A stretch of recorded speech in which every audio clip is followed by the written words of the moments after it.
स्वः तत्सवितुर्वरेण्यं।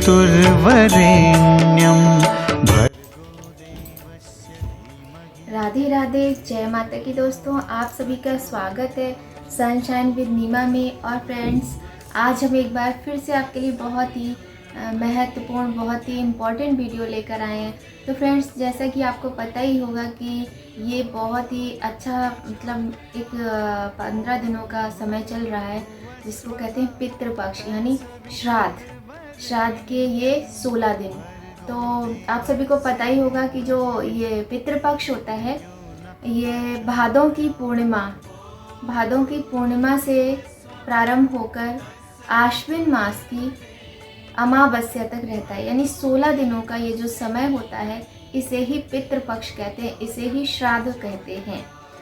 इन 15 दिनों में लोग अपने पितरों यानी पूर्वजों को जल देते हैं, है ना। आपने भी देखा होगा, सुना होगा, या फिर आज नहीं आपको ये सब चीज़ें देखने को मिल रही तो आपने कभी बचपन में देखा होगा कि ये जो 16 दिन होते हैं इन दोनों घर में, मोहल्ले में, जहाँ भी हम पहले गांव में रहते तो गांव में या छोटे शहरों में, बड़े शहरों में, मोहल्लों में किस तरीके से एकदम चहल पहल रहती है, कितनी ज़्यादा रौनक रहती है, कितना ज़्यादा पूजा पाठ रहता है। और पितृपक्ष का मतलब ये बिल्कुल भी नहीं होता है कि पूजा नहीं करनी है इन दिनों में, बल्कि इन दिनों में पूजा पाठ और ज़्यादा बढ़ जाता है। तो फ्रेंड्स, 16 दिनों तक दक्षिण दिशा की मुख करके जल देते हैं अपने पूर्वजों को, पितरों को। ये होता है पितृपक्ष। और पितृपक्ष की बहुत बड़ी महिमा है, पितृपक्ष का बहुत ज़्यादा महत्व है, क्योंकि ये जो समय है 16 दिनों का, इन 16 दिनों में हमें दान पुण्य बहुत कुछ होता है जो हमें करने का अवसर प्राप्त होता है, जिससे हम पुण्य कमा सकते हैं, जिसमें हम अपने भाग्य को सुधार सकते हैं।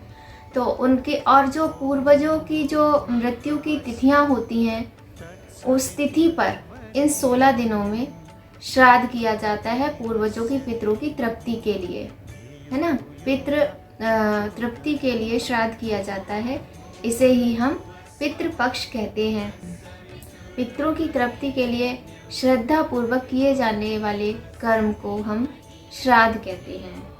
तो श्रद्धा से किया जाए वह श्राद्ध है।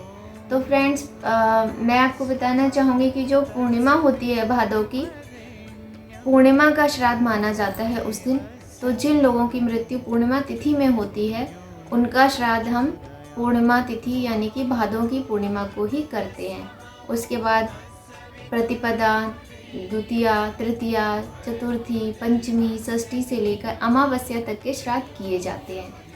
और आपको एक बात बताएं, ब्रह्म पुराण की माने तो ब्रह्म पुराण के अनुसार सबसे पहले अपने पूर्वजों की, पितरों की पूजा करनी चाहिए, तत्पश्चात भगवान की पूजा करनी चाहिए, क्योंकि इससे देवता प्रसन्न होते हैं, उसमें ऐसा माना गया है। और एक बात और भी है फ्रेंड्स, अगर किसी को जैसे अपने पूर्वजों की तिथि नहीं मालूम होती है, नहीं तिथि के बारे में ज्ञान होता है, तो वो लोग अमावस्या के दिन ही उनका नाम लेकर पूर्ण श्रद्धा भाव के साथ श्राद्ध कर सकते हैं, पितृ तर्पण कर सकते हैं। पितृपक्ष इसको बोलते हैं। पितृ यानी कि पितर यानी कि पूर्वज, उनमें माता पिता, दादी नानी, भैया भाभी, नाना नानी, मामा मामी सभी लोग आते हैं। अब आप लोग सोचेंगे कि दादा दादी, चाचा चाची, ताऊ ताई इनका श्राद्ध तो कर सकते हैं, लेकिन नाना नानी, मामा मामी इनका नहीं कर सकते। ऐसा नहीं होता है फ्रेंड्स। मान लीजिए किसी के पुत्र नहीं है, पुत्री ही है, तो क्या उनकी आत्मा को शांति नहीं मिलेगी? ऐसा नहीं है, ऐसा बिल्कुल भी नहीं है।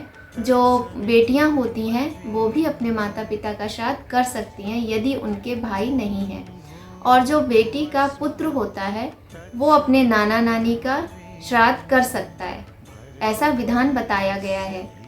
और फ्रेंड्स, ये जो 16 दिन होते हैं, मैंने तो आपको बताऊं, मैं तो मतलब ऐसी जगह से हूँ, मैं ऐसे घर से हूँ, ऐसी जगह रहती थी कि जहाँ मैं मतलब मुझे छोटी थी तो मुझे इतनी वो नहीं थी कि ये क्या है, लेकिन 16 दिनों तक कंटिन्यू किसी ना किसी के घर कुछ ना कुछ चलता ही रहता था।